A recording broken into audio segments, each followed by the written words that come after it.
राधे राधे, जय श्री कृष्णा। आप सभी को कार्तिक मास की बहुत बहुत शुभकामनाएं और छोटी दीपावली रूप चौदस की भी बहुत बहुत शुभकामनाएं।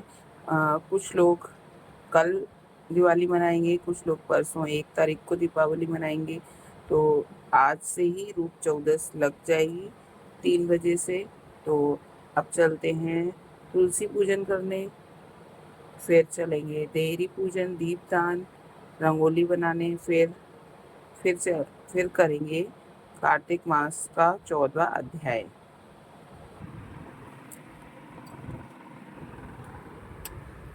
ये आ गए हैं हम अपनी तुलसी माता के पास।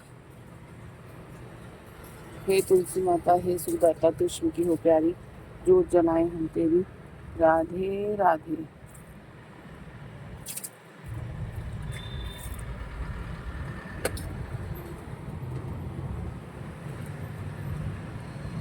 ओम नमो भगवते वासुदेवाय नमः। ओम नमो भगवते वासुदेवाय नमः। ओम नमो भगवते वासुदेवाय नमः। ओम नमो भगवते वासुदेवाय नमः।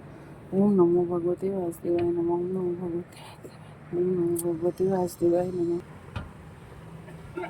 ओम नमो भगवते वासुदेवाय नमः। ओम नमो भगवते वासुदेवाय नमः। ओम नमो भगवते वासुदेवाय नमः। ओम नमो भगवते ओम कृष्णाय वासुदेवाय हरे परमात्मने प्रणत क्लेशनाशाय गोविंदाय नमो नमः।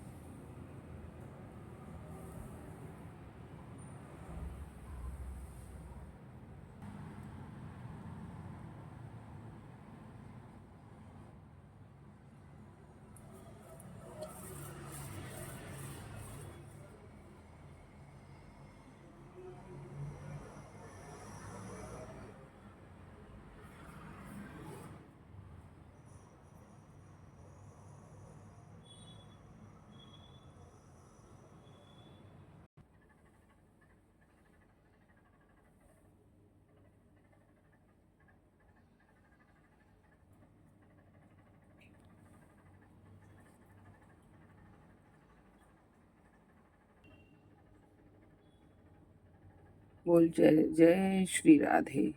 ओम नमो भगवते वासुदेवाय नमः। ओम नमो भगवते वासुदेवाय नमः।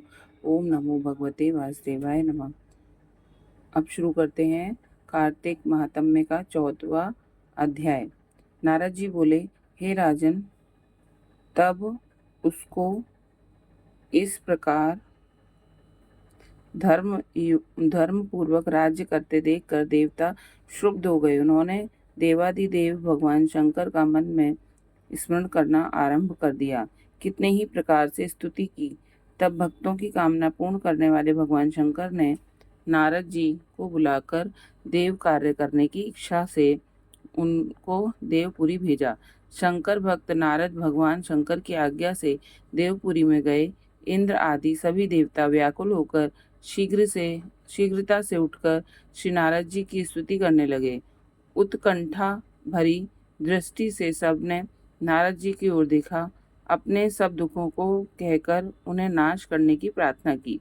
नारद जी ने कहा, मैं सब कुछ जानता हूँ, इसके लिए अब मैं दैत्यराज जालंधर के पास जा रहा हूँ।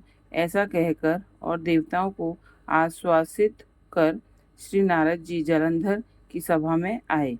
जालंधर ने श्री नारद जी के चरणों की पूजा कर के हंसते हुए कहा, हे ब्राह्मण, कहिए आप कहाँ से आ रहे हैं और कहाँ कहाँ पर आपने क्या क्या देखा है। यह यहाँ कैसे आए हैं। मेरे योग्य जो सेवा हो उसके लिए आज्ञा कीजिए। जालंधर के इस प्रकार के वचन सुनकर श्री नारद जी प्रसन्न होकर बोले, हे दानवराज महाबुद्धिमान जालंधर, तुम धन्य हो, क्योंकि इस समय सब रत्नों के भोक्ता एक तुम ही हो। हे दैत्यराज, अब आप मेरे आगमन का कारण सुनिए कि जिसके लिए मैं आज यहाँ आया हूँ। हे दैत्यराज, मैं स्वेच्छा से कैलाश पर्वत गया था, जहाँ 10,000 योजनों में कल्प वृक्ष का वन है। वहाँ पर मैंने सैकड़ों कामधेनुओं को विचरते हुए देखा तथा यह देखा कि वह वन चिंतामणि से प्रकाशित परम दिव्य अद्भुत और सब स्वर्णमय है। मैंने वहां पार्वती के साथ स्थित शंकर को भी देखा, जो सर्वांग सुंदर गौर वर्ण, त्रिनेत्र और मस्तक पर चंद्रमा धारण किए हुए हैं। यह देखकर मुझे बड़ा आश्चर्य हुआ कि इनके समान समृद्धिशाली त्रिलोकी में कोई है या नहीं है, या न, या या कि नहीं है। दैत्य, उसी समय मुझे तुम्हारी भी समृद्धि का स्मरण हो आया, और उसे देखने की इच्छा से मैं तुम्हारे पास चला आया हूँ। यह सुनकर जालंधर को बड़ा हर्ष हुआ। उसने श्री नारद जी को अपनी सब समृद्धियां दिखला दी। उसे देख देवताओं का कार्य करने के इच्छुक से प्रेरित प्रेरित श्री नारद जी ने जालंधर की बड़ी प्रशंसा की और कहा, निश्चय ही तुम त्रिलोकपति के होने के योग्य थे। तुम्हारे लिए ऐसा होना कोई विचित्र बात नहीं है। मैं देखता हूँ कि और तो तुम्हारे पास सब कुछ है और किसी बात की कमी नहीं है। ऐरावत तुम्हारे पास है, उच्च श्रवा घोड़ा तुम्हारे पास है, कल्प वृक्ष और कुबेर की निधि तुम्हारे घर में है।